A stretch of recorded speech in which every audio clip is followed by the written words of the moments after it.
الله وبركاته.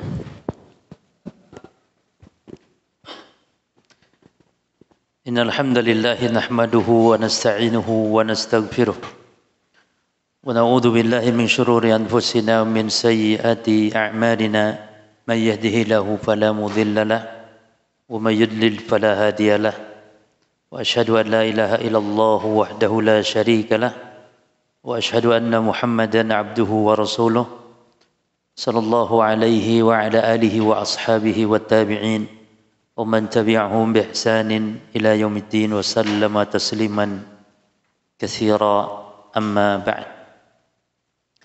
Para jemaah kaum muslimin wal muslimat a'azzakumullah, di PDF-nya di halaman 101 pembahasan yang baru yaitu al-adhkaru wal ad'iyatu al-masyru'atu ba'da shalah. Al-adhkar, zikir-zikir, wal ad'iyatu, dan doa-doa. Al-masyru'atu, yang disyariatkan, ba'da sholati, setelah salat. Wa al-muradu bis sholati huna ay salatu al-faridah. Yang dimaksud dengan salat di sini yakni salat fardu. Yani ini doa tidak disyariatkan, zikir-zikir ini tidak disyariatkan ya di dalam salat sunnah. Baik, zikir-zikir dan doa setelah salat itu dia ada 3 macam bentuknya. Yang pertama bentuknya zikir, yang kedua bentuknya doa, dan yang ketiga bentuknya bacaan Quran. Bacaan Quran ada 2. Yang pertama ayat kursi, yang kedua al-mu'awwidzat. Al-mu'awwidzat yaitu al-falaq, an-nas, kemudian al-ikhlas, qul huwallahu ahad. Ya. Adapun kalau zikir dan doa akan dijelaskan oleh muallif. Ya. Kalau Al-Qur'an ada berapa tadi? 2. Apa yang pertama? Ayat kursi. Sebagaimana kata Nabi SAW, man qara'a ayatal kursi dubura kulli salatin maktubatin. Siapa yang membaca ayat kursi di ujung, di dubur ujung salat fardu, yakni setelah salat fardu, ba'da salam, lam yamna'u min dukhulil jannah ila an yamut. Maka tidak akan ada yang menghalangi, mencegahnya untuk masuk surga kecuali kematian. Yani kalau mati masuk surga. Ini amalan yang enteng ringan loh jemaah. Jangan pernah ditinggalkan.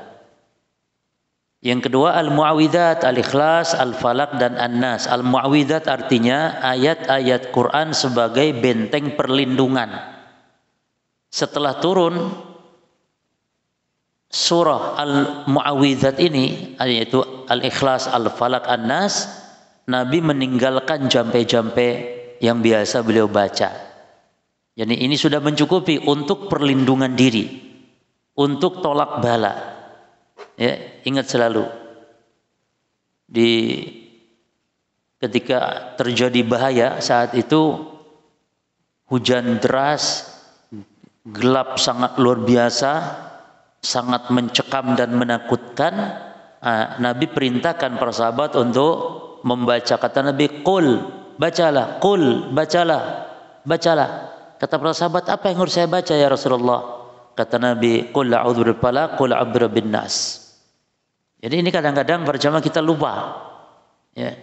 Dan inilah pengganti ya yang kebiasaan orang-orang Arab jahiliyah dahulu kalau lewat di tempat yang dianggap angker, tempat yang menakutkan, untuk cari selamat, mereka berlindung kepada penguasa tempat itu. Maka diganti dengan ta'awud, ya. Di antaranya baca al-falaq, an-nas, atau doa dari Nabi apa? A'udzu bikalimatillahi tammati min syarri ma khalaq. Man nazala manzilan. Siapa yang singgah di sebuah tempat, manzilan umum, mana saja tempatnya. Faqala, lalu membaca a'udzu bikalimatillahi tammati min syarri ma khalaq, maka kata Nabi, lam yadurruhu syai' hatta yarhala min manzilhi dzalik. Maka tidak akan ada yang membahayakan syai'un.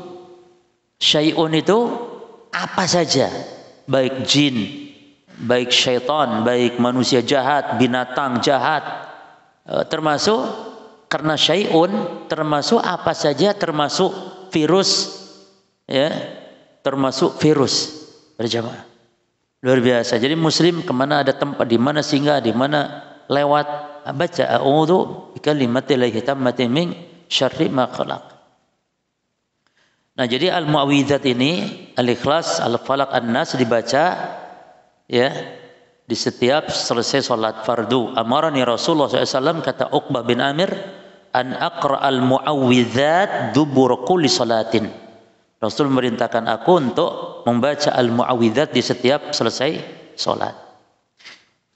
Baik, kita baca hadis yang pertama berjamaah berkaitan tentang dzikir, doa-doa setelah salat fardu. Yang pertama, muallif mengatakan wa an Tsauban qala kana Rasulullah SAW idzan sarafa min salatihi istaghfara thalathan wa qala Allahumma anta salam wa minka salam tabarakta ya dzal jalali wal ikram. Tsauban dia mengatakan adalah Rasulullah SAW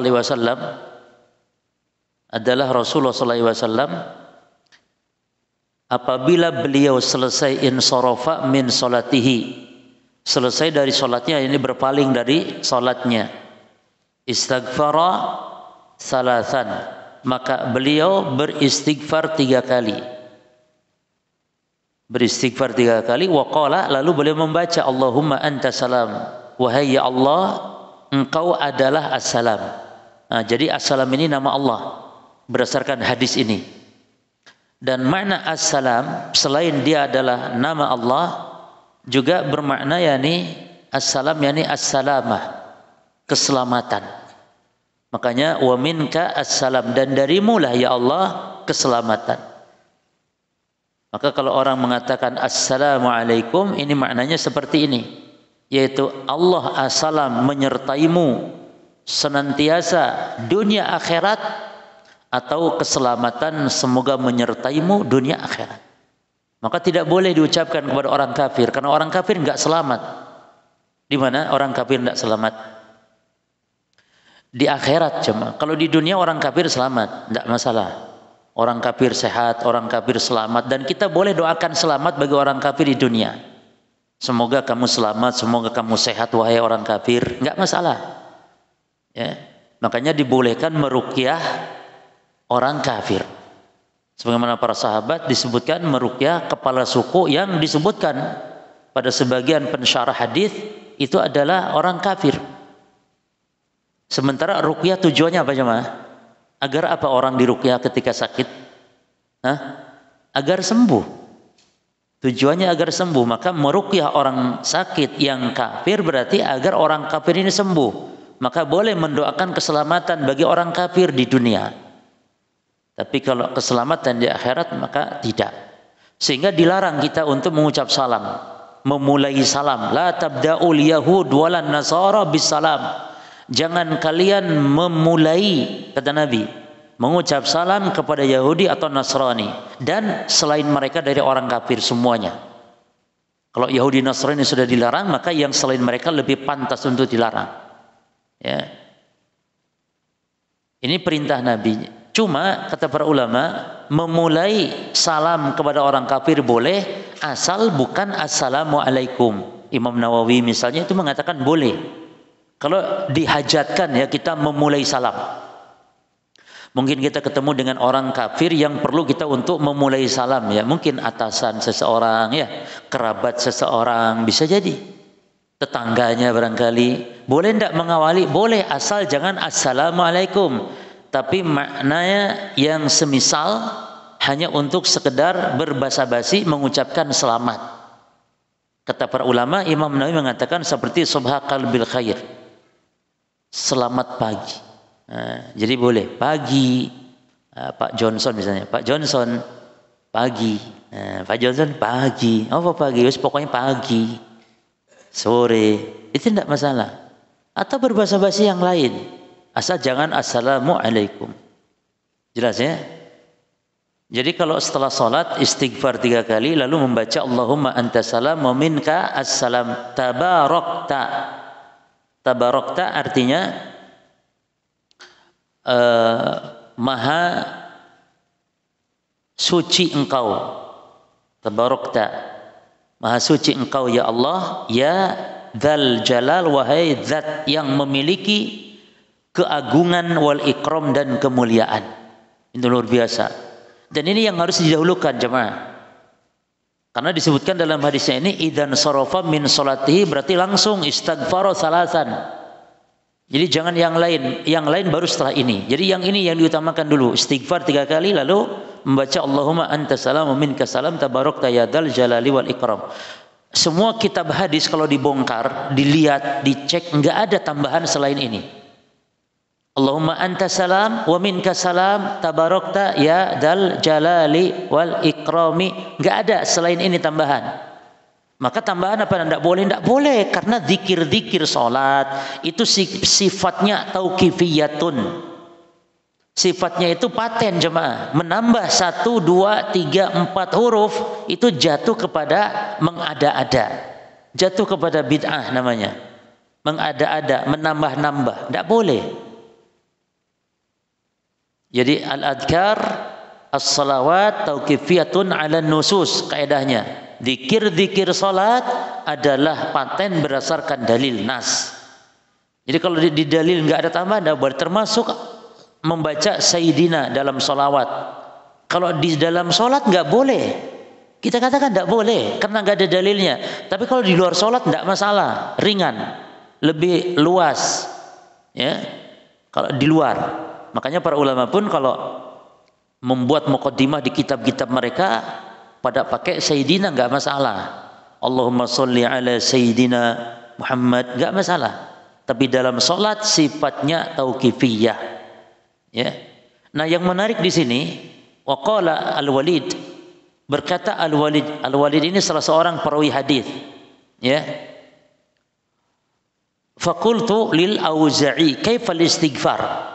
Kata Al-Walid, saya tanya kepada Al-Imam Al-Auza'i yang meriwayatkan hadis ini, kaifal istighfar, bagaimana yakni lafaz istighfarnya? Tuh, sampai gitu para ulama kita dulu. Ini sangat hati-hati. Padahal istighfar kan banyak lafadznya. Ya wis kari milih lah wis. Kari milih mau astagfirullahaladzim alladzi la ilaha illa qayyum wa atubu ilaih atau sayyidul istighfar. Kan banyak. Tapi dia tidak sembarangan. Ini masalahnya kaitannya dengan salat ini. Maka istighfarnya bagaimana? Subhanallah. Maka Imam Al-Auza'i mengatakan qala taqulu, yaitu engkau membaca astagfirullah astagfirullah astagfirullah astagfirullah astagfirullah astagfirullah. Itu yang sesuai sunnah. Jadi yang tambahan walaupun lebih mantap, nampaknya lebih mantap, itu jangan boleh. Misalnya astagfirullahaladzim alladzi la ilaha illa huwal qayyum wa atubu ilaih. Itu di luar salat boleh jemaah. Maksudnya zikir bukan berkaitan salat boleh, perbanyak itu. Itu afdal. Perbanyak astagfirullahaladzim alladzi la ilaha illa huwal qayyum wa atubu ilaih. Ini kalau dibaca diampuni dosa walaupun sebanyak buih di lautan. Tapi berkaitan setelah salat nih, la. Termasuk salat pun salat wajib saja. Kalau jenengan habis salat sunnah, qobliyah, ba'diyah baca ini enggak? Enggak. Kan api. Oh, masa zikir dilarang? Tuh, mesti gitu. Mesti gitu. Mesti baper. Masa zikir dilarang? Oh, nyebut Allah dilarang. Ah, ini dasar Wahabi. Oh, akhirnya ke Wahabi. Terus selalu begitu dalam kehidupan bermasyarakat kita tuh seperti itu. Dilarang sholat ini karena nggak ada dasarnya, ini bid'ah, langsung marah, langsung menyalah-nyalahkan, nuduh saudaranya sesat dan seterusnya. Maka yang dituduh seperti ini pun harus sabar, ya, harus sabar. Tetaplah di atas sunnah, teruslah mendakwahkan sunnah. Ya. Jelas ya. Jadi bacanya apa? Astagfirullah, astagfirullah. Baik. Lalu yang kedua, an warad Maula Al-Mughirah Ibn Syu'bah. Berarti para jemaah sebentar, zikir setelah sholat ini bukan satu macam, tapi beraneka macam. Ini yang disebut dengan khilaf tanawwu' namanya. Khilaf tanawwu', yaitu perbedaan-perbedaan yang semuanya tidak saling kontradiksi dan semuanya benar. Semuanya boleh diamalkan. Itu khilaf tanawwu'. Seperti doa istiftah, al-adhkar ba'da salawat, zikir setelah salat, zikir pagi petang, itu bukan satu macam. Tapi kalau jenengan baca satu macam toh itu sudah mencukupi jemaah, sudah mencukupi. Jadi jenengan kalau seandainya pada salat tadi baca astagfirullah 3 kali lalu baca apa Allahumma antas salam minkas salam tabarak ya dzal jalali wal ikram, selesai, sudah selesai jenengan pulang. Selesai. Jenengan sudah dianggap zikir setelah salat, selesai itu. Ah Ustaz kurang, boleh. Boleh, kurang tambah. Waktunya ada, lapang waktunya tambah. Itu yang kedua nih. Dari Warad maulanya Al-Mughirah bin Syu'bah qal kataba Al-Mughirah ibnu Syu'bah ila Muawiyah, bahwasanya Al-Mughirah bin Syu'bah menulis surat kepada Muawiyah. Ya. Yani Muawiyah tanya, subhanallah jemaah. Muawiyah ini sebagai khalifah saat itu. Tanya kepada salah seorang sahabat, yani bagaimana zikir setelah salatnya Rasulullah. Lihat para sahabat, demikian mereka cara beragamanya. Bagaimana zikirnya Rasulullah, bukan zikirnya si fulan, tapi Rasulullah. Maka Mughirah bin Syu'bah menulis ya kepada Muawiyah surat, menulis surat demikian Rasul berzikir, lalu oleh Muawiyah diperintahkan kepada rakyat. Demikian seharusnya pemimpin. Rakyatnya dibimbing untuk beribadah sesuai sunnah Nabi sallallahu alaihi wasallam. Maka Muawiyah mengamalkannya dan memerintahnya kepada rakyat bahwa demikian zikir yang harus dibaca, yaitu apa? Anna Rasulullah SAW kana idza faragha minas shalah wassallama, bahwasanya Nabi SAW apabila selesai salat dan beliau salam, qal, beliau membaca, perhatikan jemaah yang tadi satu ikat selesai ya, yang ini juga satu ikat, yaitu la ilaha illallah wahdahu la syarikalah lahul mulku wa lahul hamdu wa huwa ala kulli syai'in qadir. Allahumma, disambung, ini masih satu ikatan. Jangan sampai sini toh tapi disambung, Allahumma la mani'a lima a'taita wa la mu'tiya lima mana'ta wa la yanfa'u dzal jadi minkal jaddu. Selesai, ini satu ikat ini. Satu ikat selesai. Ya. Jadi yang kalimat tauhid digabung dengan Allahumma la mani'a, ini satu ikat. Hadisnya ingat hadis Al-Mughirah bin Syu'bah ketika nulis surat kepada siapa? Muawiyah bin Abi Sufyan. Ya. Allahumma la mani'a. Kalau la ilallah kan sudah tahu ya terjemahannya.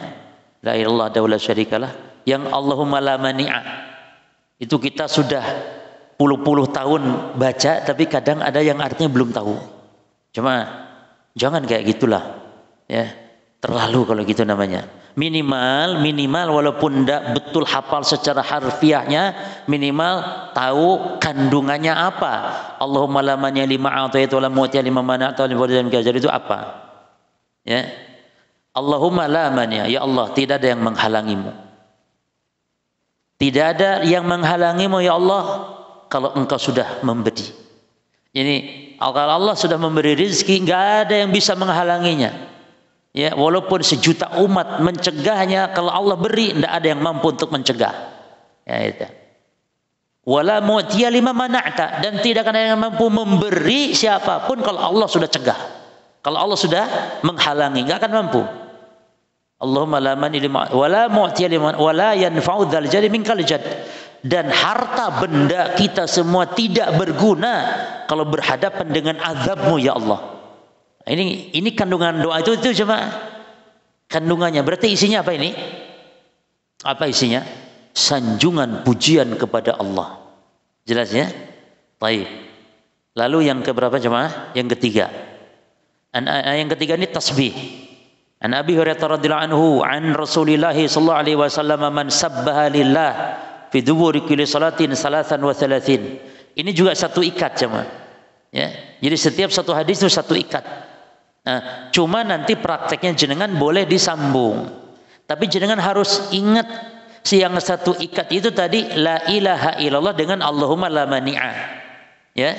Itu satu ikat. Lalu sekarang yang satu ikat itu adalah tasbih 33, wa hamidallah salatan wa salasin, tahmid 33, wa kabbarallaha salatan wa salasin, takbir 33. Ini totalnya 99, lalu ditambah tilka tis'atun wa tis'un, itu 99, wa qala tamama lamiyah, lalu tambah satu menjadi 100. Ucapan apa yang satunya?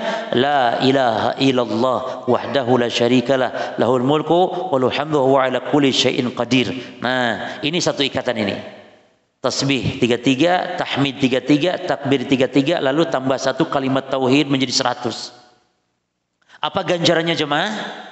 Ganjarannya adalah gufirat khotoyahu wa in kanat mithla zabadil bahr, diampuni dosanya walaupun sebanyak buih di lautan. Allahu Akbar. Dan ini kita sangat hajat ya kepada doa-doa seperti ini jemaah, kepada amalan yang dengannya Allah ampuni dosa, karena kita ini makhluk pendosa. Kita ini pendosa, tiap hari berbuat dosa. Kullu bani Adam khata' wa khairul khata'in at-tawwabun. Setiap manusia enggak ada yang tidak dosa, dosa semuanya. Ya. Nah, tasbih ini para jemaah, tasbih setelah sholat ini ada beberapa macam. Tasbihnya ya. Tasbih setelah sholat ada beberapa macam. Ada 4. At-tasbih wa tahmid wa takbir ba'da salawat arba'u sifatin. Tasbih, tahmid, takbir setelah salat ada 4 macam. Yang pertama seperti dalam hadis kita ini. Yang pertama, bagaimana yang pertama?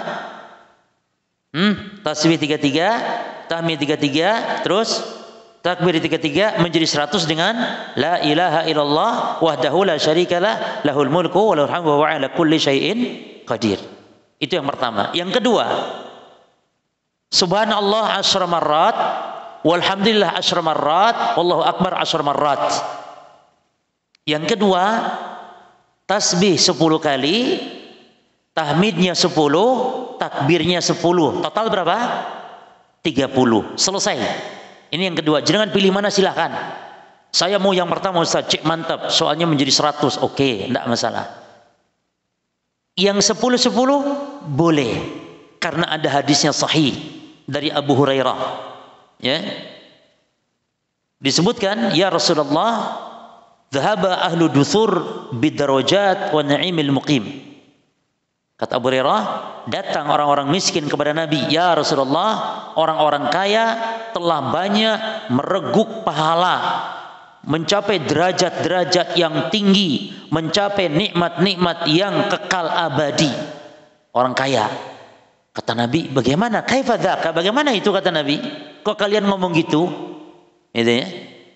Artinya orang-orang miskin ini ngadu kepada Nabi, curhat, ya Rasul, orang kaya telah banyak meraih pahala, kami yang miskin enggak. Itu. Bagaimana, kata Nabi, kok bisa begitu? Qalu, kata orang-orang miskin ini, sallu kama sallaina wa jahadu kama jahadna wa anfaqu min fuduli amwalihim wa laysat lana amwalun. Ya Rasul, mereka salat, kami juga salat. Mereka berjihad, kami pun mampu berjihad. Tapi ketika mereka berinfak dengan kelebihan hartanya, walaysat lana amwal, sementara kalau kami kan tidak mampu ya Rasul, kami miskin, gak punya harta, sehingga mereka bisa meraih derajat yang tinggi di sisi Allah. Kata Nabi, tenang, aku kasih rahasia. Kata Nabi, tenang. Afala ukhbirukum bi amrin, ya, tudrakuna man kana qablakum, mau tidak tak kasih amalan yang kalau kamu amalkan kamu bisa ngalahkan mereka, orang-orang yang telah mendahulumu dalam kebaikan. Kata para sahabat, wala yati ahadun bimithli ma ji'tum bihi illa man ja bimithli. Kata Nabi, dan tidak akan ada yang bisa mengalahkanmu kecuali memang orang-orang itu yang mengamalkan seperti amalanmu. Pokoknya kalau dia tidak mengamalkan apa yang kamu amalkan, kamu menang, kata Nabi. Akhirnya dikasih tahulah apa itu? Tusabbihuna fi duburi kulli salatin 10, tuhammiduna ashran wa tukabbiruna ashran. Ini kamu bertasbih 10, tahmid 10 dan takbir 10 setiap selesai sholat fardu. Wah, semangat, pulang dia. Besoknya datang lagi. Ya Rasul, orang kaya dengar rupanya ya Rasulullah. Ternyata mereka pun pada baca. Kata Nabi, dzalika fadlullah yu'tihi man yasha. Kalau gitu ya sudah, gimana lagi? Memang Allah karuniakan anugerah kepada siapa yang Allah kehendaki. Tuh, akhirnya kalah ndak orang miskin? Kalah ndak? Kalah, kata Nabi, sudah itu karunia Allah. Ya kamu sudah terima, itu nasibmu. Berarti orang kaya yang bersyukur dengan hadis ini, orang kaya yang bersyukur lebih afdal daripada orang miskin yang sabar. Berdasarkan hadis ini. Karena kalau orang kaya dengan hartanya bisa apa? Yang bersyukur kepada Allah, bisa berinfak, bersedekah, bermanfaat bagi orang lain, bermanfaat bagi Islam dan kaum muslimin. Sementara orang miskin beribadah hanya untuk dirinya. Hanya untuk dirinya. Jelas ya? Baik. Yang keberapa? Tasbih, tahmid, takbir dalam salat, setelah salat. Yang ketiga. Betul? Ketiga. Yaitu subhanallah 25 marratan, walhamdulillah 25 marratan, wallahu akbar 25 marratan, wala ilaha illallah 25 marratan. Ayo terjemahkan. Apa saja? Subhanallah berapa? 25. Terus alhamdulillah 25. Terus Allahu akbar 25. Terus la ilaha illallah 25. Piro kabeh? 100. Berarti yang pertama ya 100, yang kedua 30, yang ketiga 100, tapi beda lafaz. Ya, dari Zaid bin Thabit, umirna an tusabbiha dubur kulli salatin 33 wa nahmadahu 33 wa nukabbirahu 34. Ya. Kita diperintah, kata Zaid bin Thabit, oleh Nabi untuk berzikir di setiap selesai salat, ya, yaitu tasbih 33, tahmid 33, takbir 34. Terus fara'a rajulun minal ansar fil manam. Lalu ada seorang sahabat Ansor mimpi, ya, faqala amarakum Rasulullah sallallahu alaihi wasallam an tusabbihu fi duburi kulli salatin 33 wa tahmadullah 33 wa tukabbiru 34. Apakah kalian diperintah oleh Allah untuk bertasbih 33, tahmid 33, takbir 34? Taib, kata orang ini, sahabat Ansar, iya. Qala faj'alu, maka buatlah 25 waj'alu tahlil ma'ahunna, yani yang 33 itu buatlah 25 saja.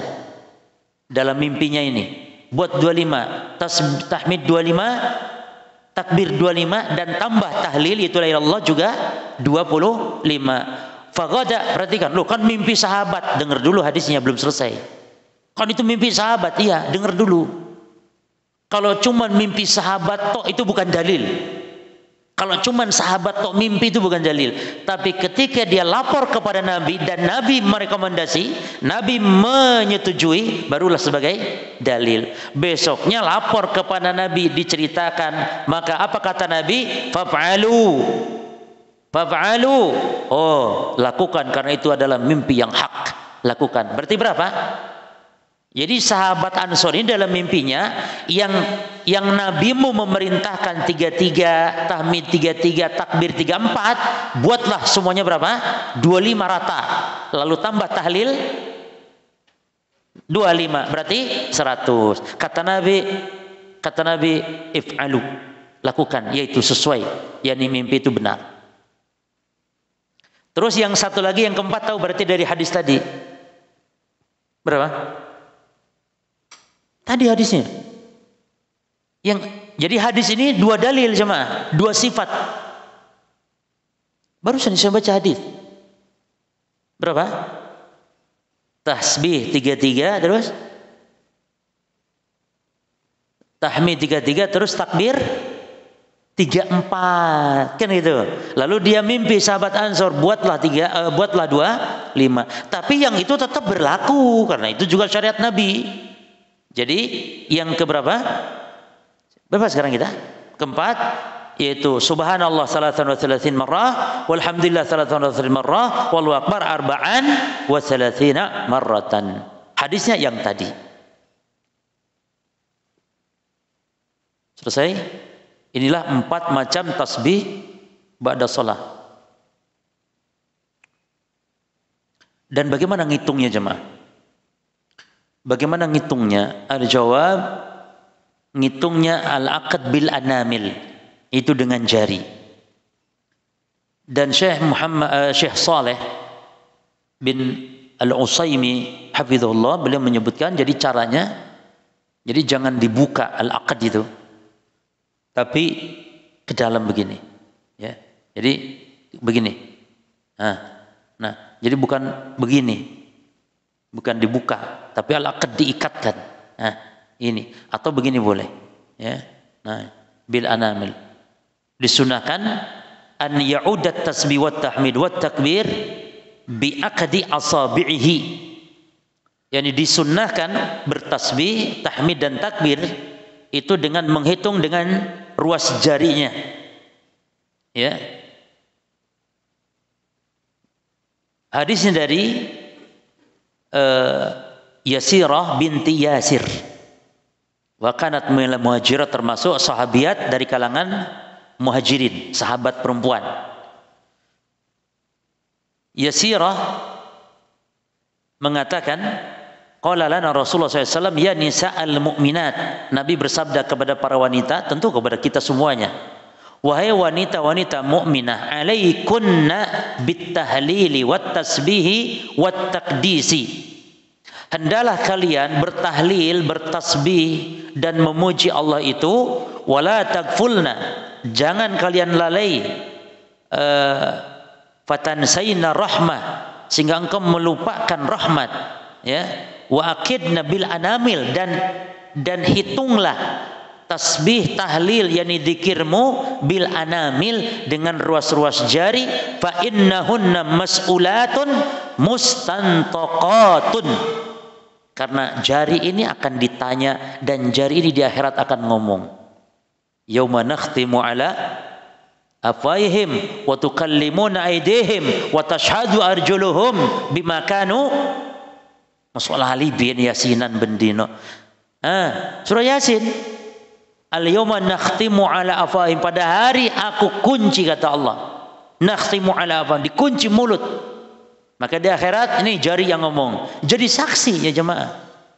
Maka kalau zikir ngitung dengan jari-jari ini supaya ini jadi saksi di hadapan Allah.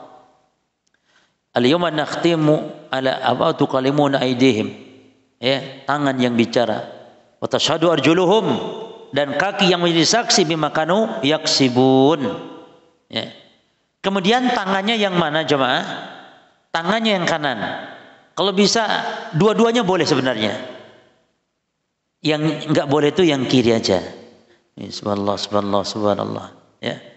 Tapi yang kanan atau dua-duanya. Tapi yang afdal yang kanan, karena ada hadis Ibnu Amr. Ya.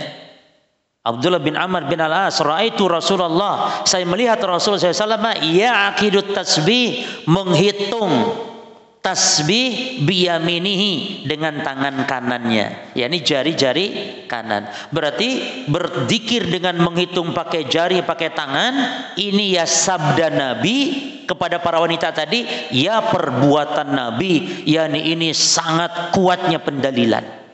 Jadi tidak perlu pakai alat-alat misbah itu tas. Nah, ini jadi tasbih ya. Apa tasbih itu jemaah? Tasbih. Ya, dihitung kerikil, batu dan semisal. Ada lagi pakai jepretan, kayak pramugari mau ngitung penumpang tuh cuma, ya cekrek gitu kan. Ya. Baik. Dan juga secara umum Nabi menyukai yang kanan dalam segala urusan yang baik. Karena Nabi SAW ya'jibu atau yu'jibuhu, At-tayammunu, Nabi itu yujibuhu tayammunu.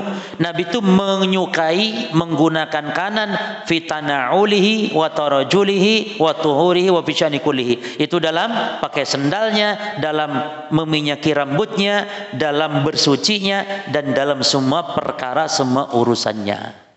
Jelas ya? Jadi Nabi sallallahu alaihi wasallam menyukai yang kanan. Kemudian boleh para jemaah digabung semua. Jadi boleh subhanallah, subhanallah, subhanallah, subhanallah, subhanallah ya. Boleh juga digabung subhanallah, alhamdulillah. Apa? Subhanallah, alhamdulillah, Allahu akbar.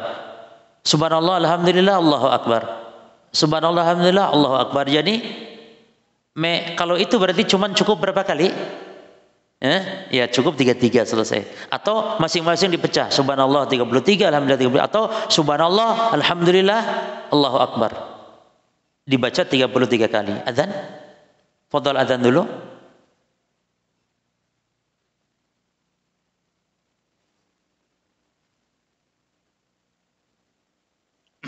Bismillah, alhamdulillah, wassalatu wassalamu ala rasulillah wa ba'd. ثم قال المصنف حفظه الله عن معاذ بن جبل قال أخذ رسول الله صلى الله عليه وسلم يوما بيدي فقال لي يا معاذ والله إني لأحبك.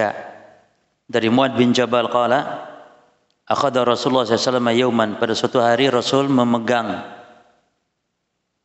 biyadi, tangan saya. Faqala li, lalu beliau bersabda kepadaku, ya Mu'adz, wahai Mu'adz, wallahi inni la uhibbuka. Wahai Mu'adz, demi Allah sungguh aku benar-benar mencintaimu.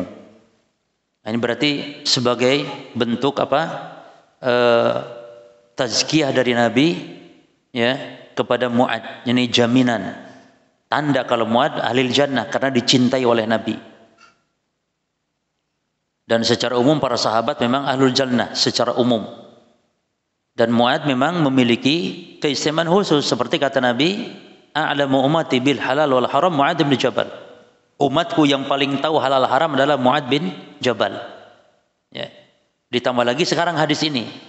Hadis ini juga sangat agung sekali yang menunjukkan keistimewaan Mu'adz bin Jabal, karena kata Nabi, wallahi inni la uhibbuka. Demi Allah wahai Mu'adz, sungguhnya aku benar-benar mencintaimu. Lalu faqultu bi abi anta wa ummi wallahi inni la uhibbuka. Maka aku pun mengatakan bi abi anta wa ummi, yakni ayah dan ibu saya yang menjadi tebusannya wahai Rasulullah, maka engkau pun sungguh aku mencintaimu. Faqala, lalu Nabi memberikan wejangan, ya Mu'adz inni usika. Tuh, ini penting jemaah doa ini.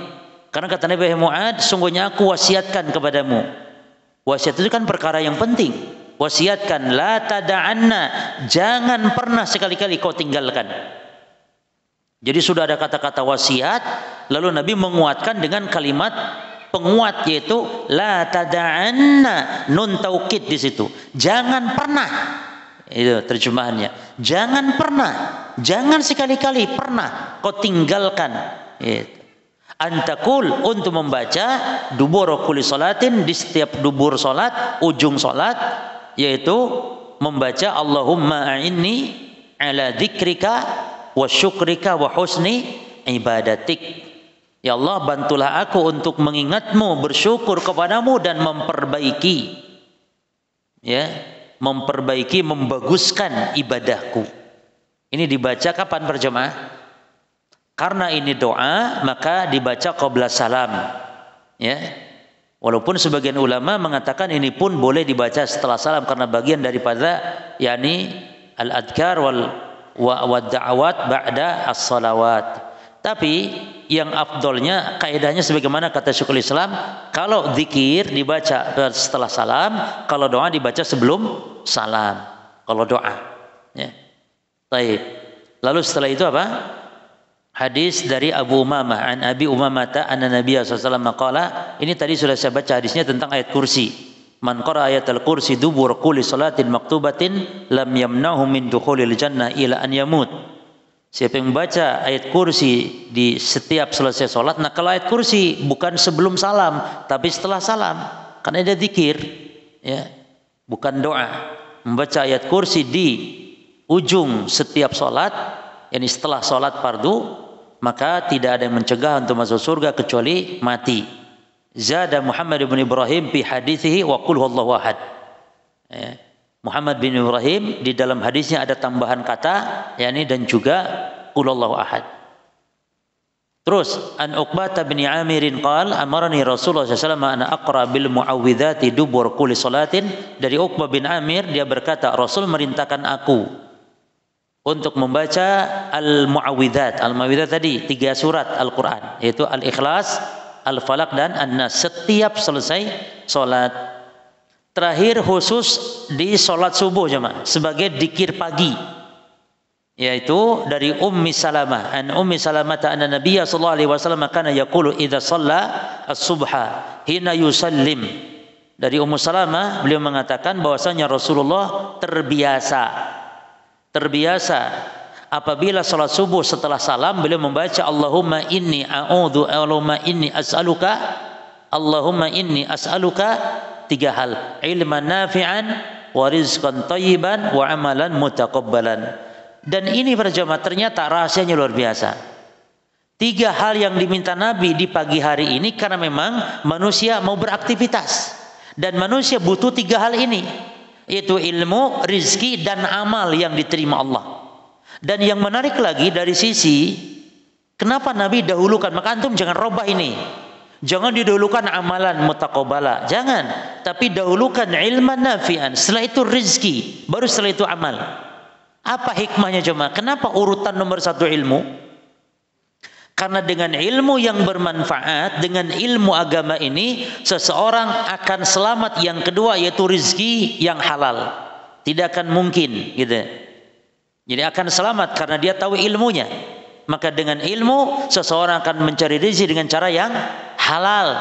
Dan dengan ilmu yang ketiga pun dapat apa itu?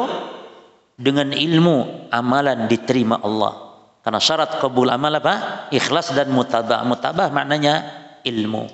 Jadi jemaah sekalian, kita pagi ini sangat munasib, sangat cocok kalau membaca ini. Allahumma inni as'aluka ilman nafi'an wa rizqan thayyiban wa amalan mutaqabbala. Amal butuh karena kita hari itu akan beramal. Kita akan sholat, kita akan sedekah, kita akan melakukan aktivitas. Ya.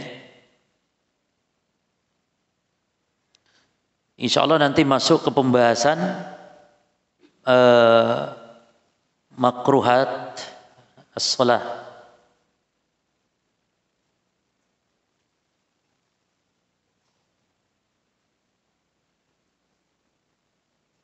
Ma yakrahu fi'luhu fi shalah. Apa yang dimakruhkan dari amalan-amalan di dalam salat, ya. Yang pertama apa? Al-abath bis-thawb wa bil badani li ghairil hajah. Yaitu melakukan hal yang sia-sia baik berkaitan pakaian atau badan. Ya, ada orang yang salatnya benehi pecing ini terus ini lagi, terus jamnya benekno, terus kadang ini digini-ginikan, ini lagi. Kalau orang Arab ini kan lagi, kan sorbannya begini, ini kan lagi, terus ginikan lagi, terus bosan ginikan lagi ke bawah. Itu banyak. Antum lihat kalau orang Saudi di sholat itu keliru. Ya, ada lagi yang kukunya digigit, cincin itu abas. Ini makruh, tapi kalau keseringan berturut-turut dan tanpa hajat batal sholatnya. Sering berturut-turut dan tidak ada hajat. Berarti kalau sering karena ada hajat itu tidak masalah. Jelas ya? Makanya orang kalau badannya diam, sukun, tenang, maka hatinya menunjukkan tenang. Ya. Boleh gerak jemaah. Wong Rasul juga gerak. Rasul kadang gendong Umamah, cucu beliau, tidak masalah gendong anak. Ibu-ibu juga gitu. Ibu-ibu kalau sedang sholat, anaknya nangis, gendong, gerak, enggak masalah. Nangis. Apalagi tangisannya mengganggu imam. Makanya gerak dalam sholat yang itu di luar daripada bagian gerakan sholat, artinya gerak-gerak tambahan dalam sholat itu ada 4 hukum. Ada yang hukumnya wajib, yaitu gerak dalam perkara yang wajib, atau gerak dalam rangka untuk menepis hal yang membuat hilangnya kekhusyuan. Seperti HP bunyi.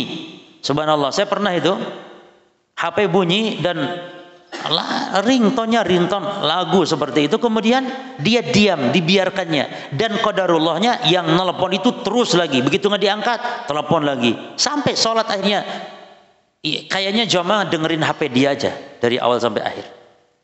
Baru setelah itu saya sampaikan sebelum pengajian, saya sampaikan, jadi kalau HP bunyi itu wajib gerak, wajib, tidak masalah hatta dilihat siapa, tidak masalah. Tapi ojo asik salat lah coba. Atau WA balas dulu sih, aku nang salat iki sampeyan apa tuh. Lah jangan. Ya lihat toh selesai masukin. Ya. Taib. Yang kedua, gerak itu gerak yang hukumnya makruh. Seperti ini pembahasannya nanti. Ada gerak yang haram, bahkan bisa membatalkan salat, dan gerak yang mubah kalau ada hajat, walaupun sering tapi karena ada hajat, gatal misalnya lebih dari 3 kali, ya di sini gatal, merono di sini juga gatal lagi, garuk lagi, di belakang gatal lagi juga, ini tidak masalah, karena kalau dibiarkan nanti malah gini-gini, malah tidak khusyuk. Jelas ya? Jadi kita tuh penting untuk menjaga kekhusyuan. Insya Allah kita bahas di pertemuan berikut. Allah alam. Taib.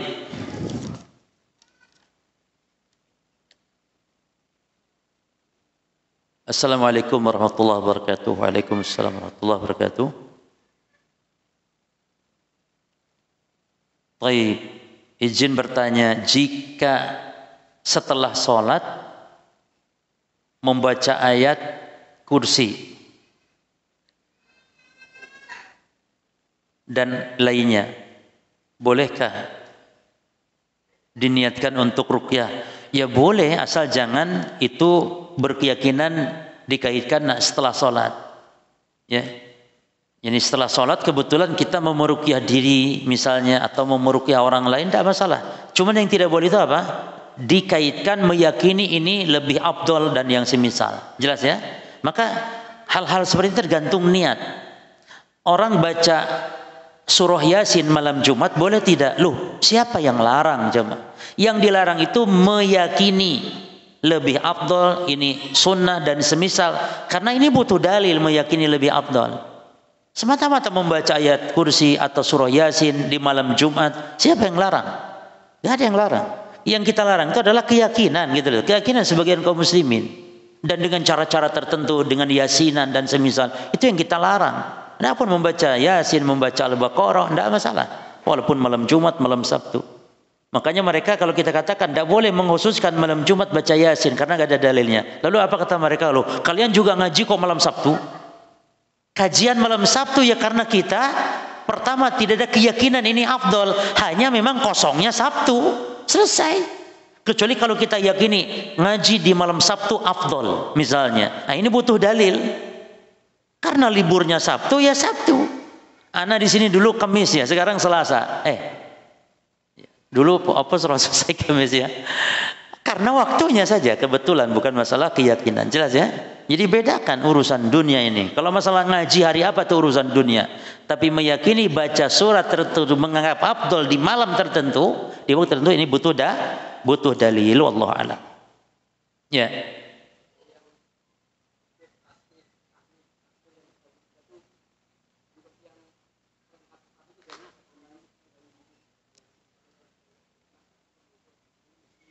Uyumit. Taib. Sebenarnya tidak ada tambahan ya. Cuman karena banyak sekali lafaz zikir tauhid ini, yang tambahan itu adalah ketika masuk pasar, man dakhala suq faqal la ilaha illallah syarika lahu wa la ilaha syarika lahu wa yuhyi wa yumit. Bahkan datang wa hayyun la yamut bil khair, ada lagi tambahan itu. Jadi dikir mau Pak ke pasar ada tambahan itu. Ya la ilaha illallah syarikalah lahul mulku wal hamdu yuhyi wa yumiit wa huwa ala kulli syai'in qadir. Maka apa kata Nabi? Mahallahu kataballahu mi'at hasanat wa mahallahu mi'at sayyi'at. Wa banallahu lahu baitan fil jannah. Baitan fil jannah. Luar biasa.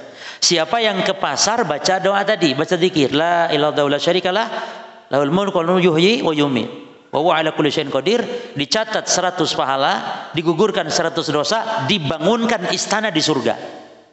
Ke pasar.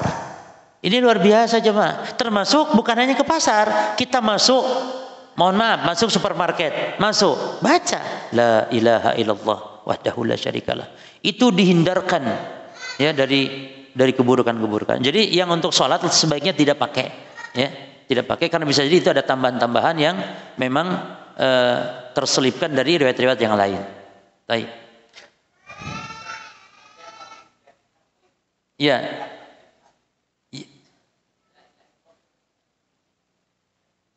Ya, kalau memang sahih boleh diamalkan, jemaah. Dicek hadisnya ya. Itu yang khusus dibaca kapan? Maghrib saja, maghrib dan subuh. Harus dicek kalau sahih diamalkan. Kalau tidak, ya tinggalkan. Ya, saya belum tahu kalau yang itu sahih tidaknya. Baik. Nggih. Apa? Tasbih?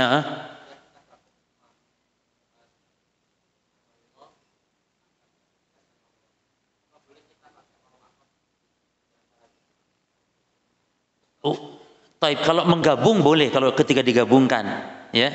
Dan ini dalilnya apa? Dalilnya dari ijtihad menggabungkan tadi otomatis pakai waw ataf.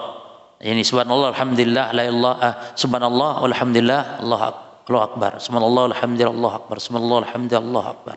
Ya. Tapi kalaupun tidak, maka itu hukum asalnya. Kalau tidak, subhanallah alhamdulillah Allahu akbar. Subhanallah alhamdulillah Allahu akbar. Itu hukum asalnya. Tapi pakai waw ataf juga tidak masalah karena memang itu menggabungkan. Hanya dibacanya digabungkan dan jumlahnya disesuaikan, ya. Kemudian perjamaah ada pertanyaan yang masuk berkaitan zakat. Ada sebuah kaidah penting yaitu la zakata fi amwalil qunyah. Tidak ada zakat pada harta yang digunakan. Seperti rumah, seperti kendaraan, seperti tanah. Kalau itu adalah untuk kita pakai, kita gunakan, maka tidak ada zakat walaupun mahal bermiliar-miliar. Walaupun banyak, mobil ada 10, nggak ada zakatnya. Dan mahal-mahal, satu mobil 1 miliar. Berarti punya 10 mobil 10 M, ada zakatnya enggak? Kalau mobil kita pakai nggak ada zakatnya. Tapi kalau untuk dijual belikan ada zakat. Showroom misalnya punya 10 mobil, ada zakat showroom? Ada zakat tijarah. Tapi kalau untuk dipakai nggak ada zakat. Termasuk emas, perhiasan wanita yang untuk dipakai, yang roji nggak ada zakat. Lalu bagaimana dengan hadis-hadis ada orang perempuan pakai cincin, pakai gelang, lalu Nabi tanya, sudah dizakati belum? Belum. Lalu apakah mau api neraka nanti akan melilit jari dan semisalnya, yakni ancaman seperti ini? Bagaimana dengan hadis-hadis ini? Sahihkah hadis? Sahih. Hadis sahih. Cuma jemaah, para ulama mengatakan hadis-hadis seperti ini dibawa kepada pemahaman bahwa zakat yang dimaksud adalah zakatu al-makiyah, bukan zakat al-madaniyah. Jadi zakat itu pensyariatannya, mungkin juga jenengan baru dengar mungkin sebagiannya. Zakat itu pensyariatannya ada 2. Pertama, periode Mekah. Nah, zakat periode Mekah itu adalah umum mutlak, yani tidak ada batasannya. Pokoknya harta yang wajib dizakati, zakati walaupun sedikit. Walaupun sedikit.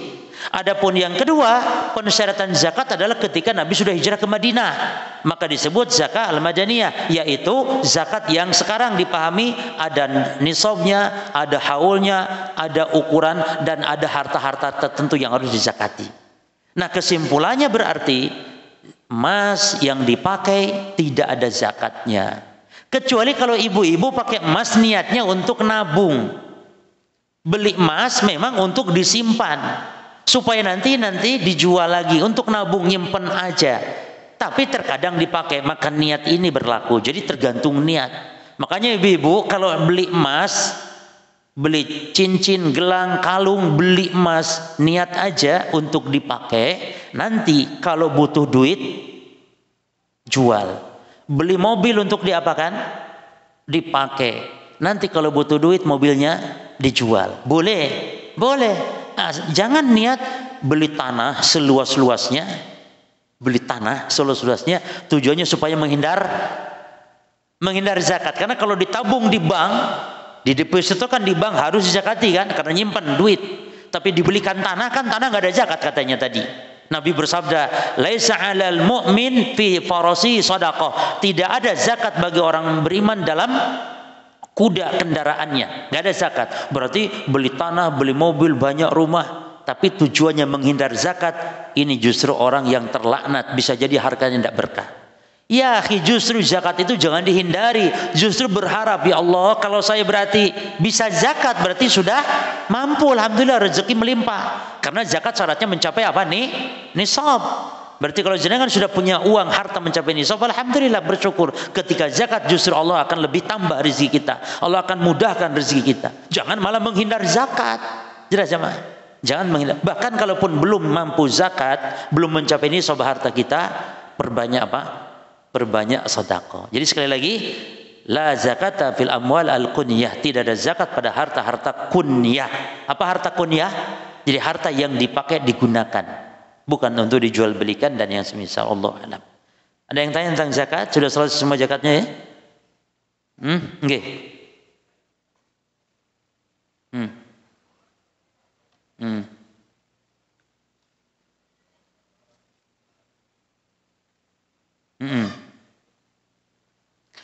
Zakat perdagangan itu syaratnya mencapai nisab jamaah dan juga 1 haul.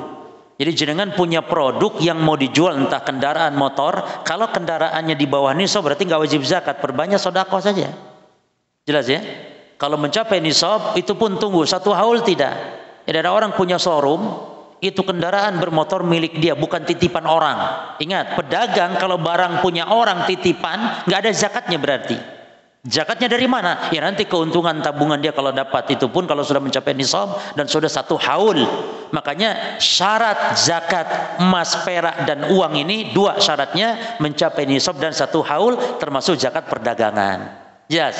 Sedangkan punya peracangan atau sembako, warung, maka kalau mencapai nisab zakat setiap setahun sekali.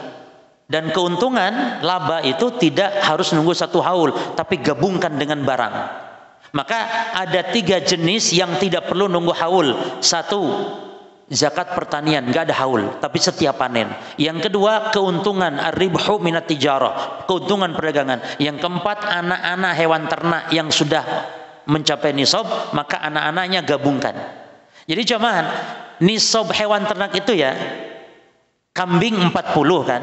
Taib. Lalu kambing itu selama 6 bulan beranak, mencapai 40 juga dari kambing yang 40. Anaknya 40. Anaknya sudah 1 tahun belum? Anak-anaknya ini belum kan? Walaupun belum, antum jangan nunggu haul, tapi dimelokkan, diikutkan dengan induknya. Berarti antum zakatnya berapa dari kambing sekarang? 80, bukan 40 lagi. Loh, kan anak-anaknya belum setahun. Walaupun belum setahun, nggak peduli. Nggak berlaku haul di situ. 1 lagi haul nggak berlaku pada apa tadi? 3 aja mah ya. Apa tadi? Keuntungan perdagangan, terus pertanian, terus anak-anak ternak. Unta nisabnya 5, sapi nisabnya 30. Jadi jenengan punya sapi 29, nggak wajib zakat. Subhanallah. Dan ternak ini syaratnya 3. 1, mencapai nisab tadi, unta 5, sapi 30, kambing 40, mencapai nisab. Yang kedua syaratnya 1 tahun, 1 haul, tahun Hijriah, Muharram, Safar, Hijriah. Yang ketiga syaratnya hewan ternak, dan hewan ternak cuma 3 saja ya, unta, sapi, kambing. Syaratnya harus saimah, bukan soimah, saimah.